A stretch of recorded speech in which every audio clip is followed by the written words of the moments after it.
deal with airplane peanuts. Do comedians trying to be cool? It will never work. No. I did that. I see so many young comics doing that and be like, you have to give up.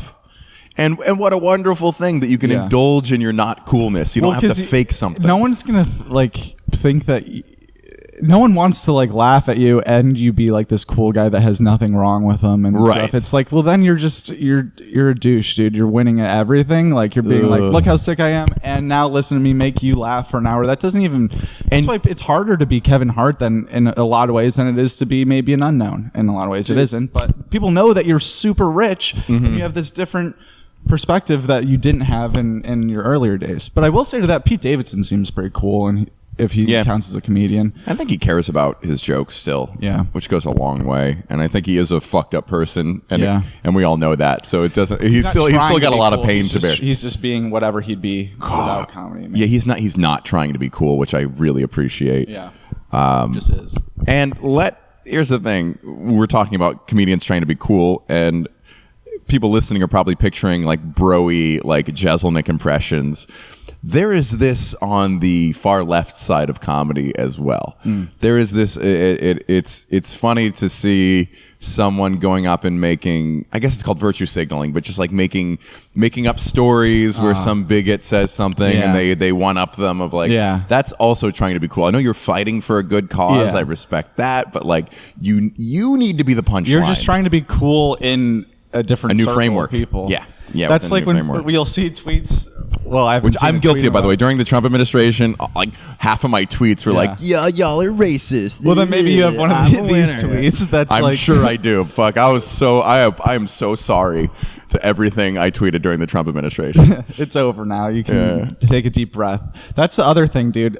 Well, I want to get back to these kind of tweets, but people like the late night shows, I feel like they are still making Trump jokes because now they don't know what to talk about. Because 4 years there was a whole sector of comedy that was just every week is just going to be jokes about the president. Now that's gone. I think Jimmy Kimmel is still making Trump jokes. It's I thought this was over, but now that's your lane, I guess. I saw Earthquake's new special. He made Trump jokes that were very good, but it's his first special in a while. Right. So he wants to talk about it. Talked about it from the black perspective, from a personal perspective. It was good. But I also I remember hold yourself in a way. I was when I moved to LA and I had heat and nothing else. Just a couple people thought I had a chance and were giving me opportunities I didn't deserve. But I had the chance to work for E! In some capacity, and they're make jokes about pop culture. I'm I don't want to make a joke about what CeeLo wore to the award show because it's already ridiculous. Yeah. I don't like making jokes about things that are already absurd. To me, great comedy is Seinfeldian, where it's let's take something that you think is mundane and see how much you can wring it out for absurdity. Yeah. You want to make people think, how did I not think of that? Yes. More than... Yes. Yeah. Exactly. Wow, that was right there and no one saw it. That's great to me. Yeah, I do this every day, and this guy just pointed out something completely everyone sees but no one notices. Yeah.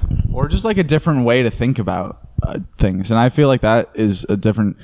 a style of comedy that I enjoy a lot, or just starting off as maybe an open micer, you're I'm going to write these jokes. They're going to be more observational, especially because you get 5 minutes usually. No one knows who you are. So a personal story might not hit the same as if you're an established person, your fans are coming out. Maybe you have a podcast, so people are used to hearing these intimate details about you. You can tell a story about your family or your kids or your spouse or something because people know all the characters and they know you.